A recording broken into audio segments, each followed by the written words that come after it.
Good evening, Tyson's Bench Clear Media. Happy to do a first show after an NFL football game. Finally, 2021 season is here. The Bucks and Cowboys did not disappoint. What an incredible game! As a Cowboys fan, I was happy. I was happy with the performance and just seeing Dak healthy, back doing what he's doing. It was great to see. It was just a fun game all around. A couple bad missed kicks that really cost Cowboys along the game. Probably left 4 free points on the board.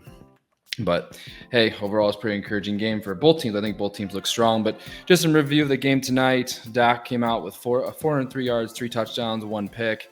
Looked good. Patient in the pocket. Cooper was his main guy. Cooper had I think he had like 12 catches, so like 130 and 2 scores. So big fantasy nights for both of those. I put in my notes, CeeDee Lamb's looking to ascend. I just think that he still just showed some extremely explosive plays. He had a great game as well, over 100 yards receiving and a touchdown. I just think he's a guy that his rookie cards are already pretty solid, but I just think he's going to get up there in terms of his ceiling as a receiver with that team, and what they can do is pretty high. I'll just stay with the Cowboys and real quick in reporting the game is that, Zeke was slow, but don't panic. Tampa Bay, the number 1 run defense last year. Zach Martin's out. Their best run blocker on the line. And I thought Dallas's O-line actually held up pretty well pass pro wise. So, I'm not shocked that it was tough going for Zeke, and they were just getting a lot going offensively through the air, so they just stayed with it. He only had 11 or 12 carries, so he wasn't heavily involved. And I think a lot of people were kind of saw that coming in terms of him not being very efficient with the running game. So look for him to get back on track next week. If you're worried about if you're worried about Zeke, think it's going to be another tough year for him. I think just give it a couple more weeks. This was a tough matchup for sure. Brady looked great. He's not aging. He's still up 380 yards, 4 touchdowns, 2 picks. The play that was big was the last catch by Godwin on the sideline to get them in field goal range, and all Dallas had to do was just keep them in the field of play, and they gave up a shoulder questionable push off. I think it was clean. I think it was fine, but a shoulder catch to the sideline got out for the field goal to win it. Just funny story. My hometown Survivor League. My old math teacher actually runs it, and I took the Buccaneers and I said I'll pay $10 for a Dallas win. So I'm still alive in Survivor Pool. But overall, great game, great kickoff game. Really excited for the season. But without further ado, let's get into Donruss. So Donruss is out. Just been watching quite a few breaks, just been checking it out. I'd love to know your guys' thoughts in the comments of what you think of Donruss so far. It's kind of as expected, has a lot of things that we expect, but I'm going to go through it in a little more detail for you.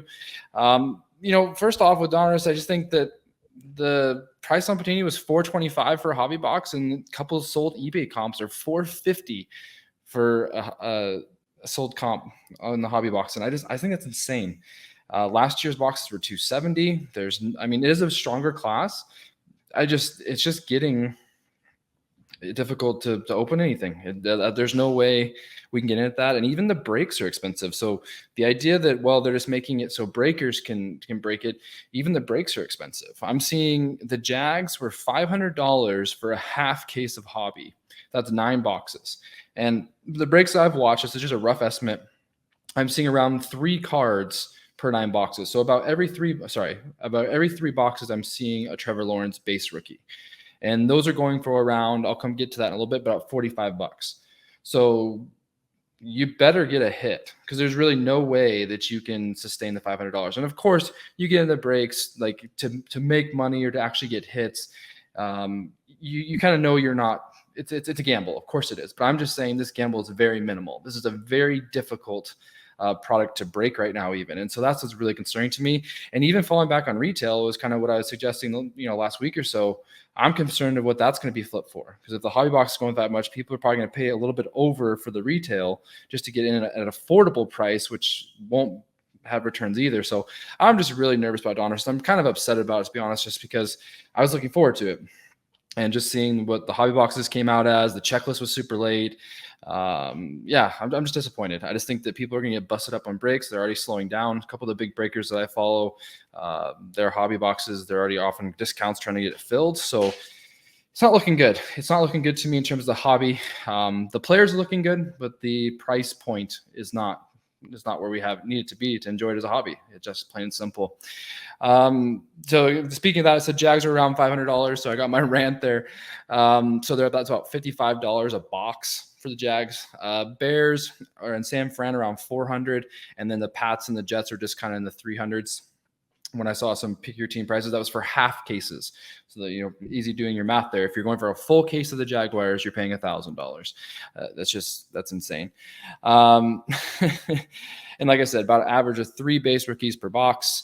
Haven't seen a ton of rookie autos yet. I haven't seen very many of the optic previews come out yet. They are on the checklist. But yeah, it's be really interesting to see what retail does, if retail is a way that we can get getting the product at an affordable price. But I'm scared to guess, to be honest with you.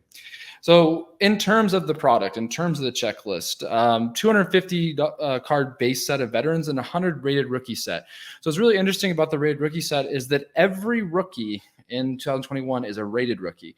And if you don't think that matters, it actually does quite a bit, because last year there was 50 regular rookies. And a lot of the regular rookies were kind of like the DBs or the 6th round quarterbacks. They were just given regular rookie cards.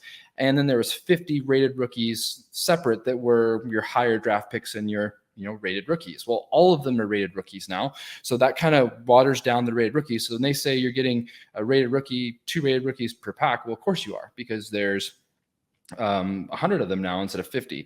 So I don't like that. It doesn't really affect things too much, other than the fact that they're selling the rated rookie rate, but the rated rookies is double from last year. So it's really not a tipping point for being more valuable. There's 7. So I broke down the main 5 guys, just the 5 quarterbacks for us. Each of them. So I'm talking about Trevor Lawrence, Justin Fields, Zach Wilson, Trey Lance, and Mac Jones. All of them have 7 different types of rookie autographs in the product. All of them have a base rookie, and then it's called like a portrait rookie. I don't even know if I'd consider an SP. It's just a different variation picture of them. And some of them are still in their college jersey for it. And then kind of the big cards you're looking for that are non-auto is your Trevor Lawrence downtown, or your Zach Wilson Marvel, and then the optic preview hollow. So the downtowns, the Marvel, and the optic preview hollows are going to be kind of, to me, the most desired, besides your numbered parallels from the base sets. So in terms of inserts, those are the ones that are going to be heavily desired in terms of people chasing for sure. I already have a couple sales that I've kind of seen. And I'll kind of go over this in a second, but one thing I did want to mention, and this is going to kind of blow your mind, going through the checklist, if you go to the autograph section of Donruss, there is 577 different cards of autographs. So all the different inserts, all the different sets, there's 577 different player autographs. So yeah, there might be a Justin Fields in 2 different sets, so that counts as 2, but there's 577 different types of autographs. That is a lot. And there is a lot of weird ones. Like there's a Sam Darnold Jets autograph. Like there's a lot of weird autographs in there of veterans as well. So it kind of gives me a little bit of the Topps Chrome feel for baseball, where this is like the 4 times the autos we're used to. It kind of seems like they pumped a couple of extra bad autos in here as well. So even the hits you're getting, you're not really going to enjoy. There has been some cool ones. I saw the Hines Ward Super Bowl auto. I think that was numbered to 99. It was acetate. Really cool card for any Steeler fan. Saw a couple. Saw a Steve Young autograph. I've seen a Dan Marino so far in some breaks. So definitely some cool veteran cards that you can enjoy. But just in general, the quantity of the types makes the rookie autographs even harder, because there's 577 total throughout the product. So keep that in mind. So just some notable sales. All these, obviously, these are all going to be inflated just because everybody's hot on Donruss right now. But Najee Harris, base rookie for 12. Elite Series rookie insert for Fields went for 45 for some reason. And I say for some reason because Lawrence went for 35. That's just kind of the insert rookie that has never really held value usually. So it's kind of interesting to see those two go for that high. Fields rookie portrait that I mentioned earlier was 37. Fields red press proof. So those cards would be tough to grade, those color borders. But that card went for $150. Devontae Smith, rookie, for $6 on his base. His portrait was $13. Mac Jones base went for $76. It must have just been the first one to hit and just got out overbid. That was on bids. Because Lawrence's base rookie is going around for 43. The last couple, 43 and 45 are the two sales that I've seen so far for Lawrence base rookie. So, that's just concerning. Their base rookies are obviously still pretty low, but that's kind of where they should be. I thought Lawrence has come out around 50. But again, for breaks and those break prices of Jags, those base cards aren't going to keep you afloat, not even close. So a little bit concerned on that. But overall, just Donruss is still a fun product, great flagship rookie product.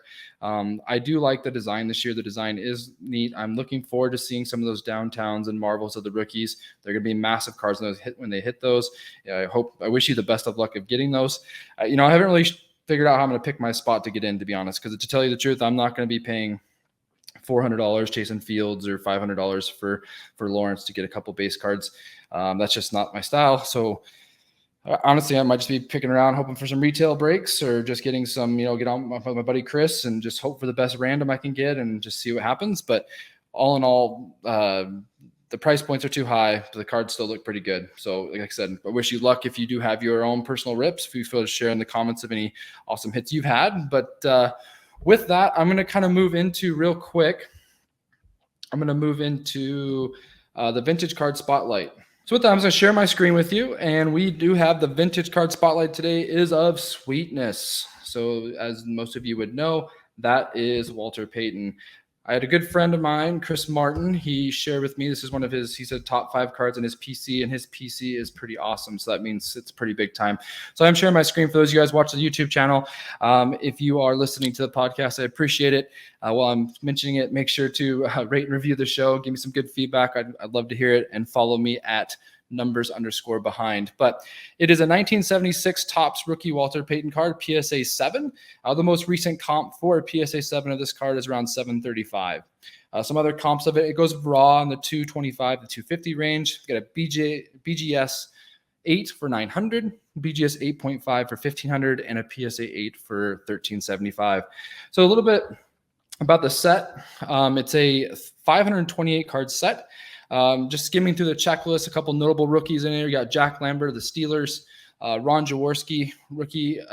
He was a longtime ESPN analyst, if you don't remember Jaws. And then Ed Too Tall Jones, rookie for the Cowboys, are also in the set. The set's pretty cool. Just looking at it, it's got the nice border, has the old-fashioned logos in the bottom left corner, kind of more of a portrait shot of the players, which is also pretty neat, especially when a guy like Walter Payton, that's obviously a pretty big figure within the NFL, and still today, even with him gone. I really liked Walter Payton. I can just say in a personal story, I remember the Bears being my favorite Techno Bowl team, and I liked playing with Walter Payton because he was just unstoppable in that game. So I appreciate him from that aspect of my timeline. But overall, it's a really awesome set. Just that vintage look. It definitely has that vintage look with a lot of the older baseball cards, kind of with the, like I said, the portrait and the different older colors that you kind of see involved as well. So yeah, again, still looking for more submissions of some vintage cards you'd love to share. I'd love to, again, give you a spotlight, give you a shout out. So again, appreciate Chris Martin sharing with us. I will put his, give him a shout out on Twitter with his Twitter handle. I don't have that on me at the moment, but again, submit it to me at numbers_behind, and we'll make sure to get you a good, some good props and some get you on the show. So with that being said, I just want to finish up today's Thursday episode with kind of my Sunday games I'm really looking forward to. I kind of have a handful here. Kind of went through. It's hard to narrow it down. I'm really looking forward to Pitt versus Buffalo. Buffalo is a 6.5-point favorite, which I thought is pretty high for how strong the Steelers were and how good the Steelers defense is. But that kind of means that they have big. I mean, the spread kind of proves to me that they think the Bills are going to be really tough. So I do want to see if Buffalo can be a 7-point favorite against a strong Steelers team. Arizona versus Tennessee is a really interesting one to me because I really feel like these two teams are kind of they're going to go up or go down this year? Tennessee's kind of been controlling the South. Can the Colts overtake them this year? Are they going to still stay up there? Can Arizona make their way to being relevant in that very difficult division? So all these out of conference games are really big for Arizona. So Arizona going to Tennessee is going to be a big one. Speaking of the Colts, Seattle is at the Seattle's against the Colts. I'm really interested to see that game just because are the Colts for real? Can they be a contender in the AFC? That's a good first test. They can take Seattle and they have them at home as well. So it'd be really interesting to see there if the Colts can prove their worth there. If not, it's that South is going to be pretty weak overall with Jags and Texans not really being involved this year. It's basically the Titans or Colts I see coming out of there. Cleveland at KC. KC's a 5.5 favorite. Cleveland just because they come off that playoff win over Pittsburgh, and then they played relatively strong against KC. They got beat. They still got beat, but I mean, are they taking any steps further as a team? Can they compete with the big boys? They get the top team in the league first game, so it's a really big game for the Browns. A really interesting line, and Miami is currently an underdog to New England, which I hadn't noticed, and I'm really surprised by that. Obviously, it's Mac Jones's first game starting. It's in New England, so I see that aspect. New England's defense is pretty tough, but I just feel like Miami has a lot more talent, so I'm really surprised by that. So interested to see how that game goes. Green Bay is 3.5 favoring against New Orleans. I'm very interested in New Orleans to see how Winston is in his first game. Green Bay's defense is relatively tough as well. They have pretty good secondary. So I want to see if Winston how he can hang with Green Bay, or if it's going to be the same turnover happy Winston we've seen in Tampa Bay. So I'm really interested to see how that shakes out. But yeah, so again, awesome night of football. I'm really excited for this week. I can't wait to review the show with you guys on Monday and go over the games and everything that we saw. I'm have our man Michael Rathburn on with us. Wealth of knowledge when it comes to all sports. He's really good with soccer and football.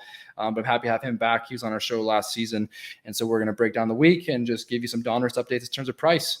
But guys, enjoy the games. Appreciate all the support. Again, follow me at numbers_behind, and I'll be happy to chat with you. Have a good night.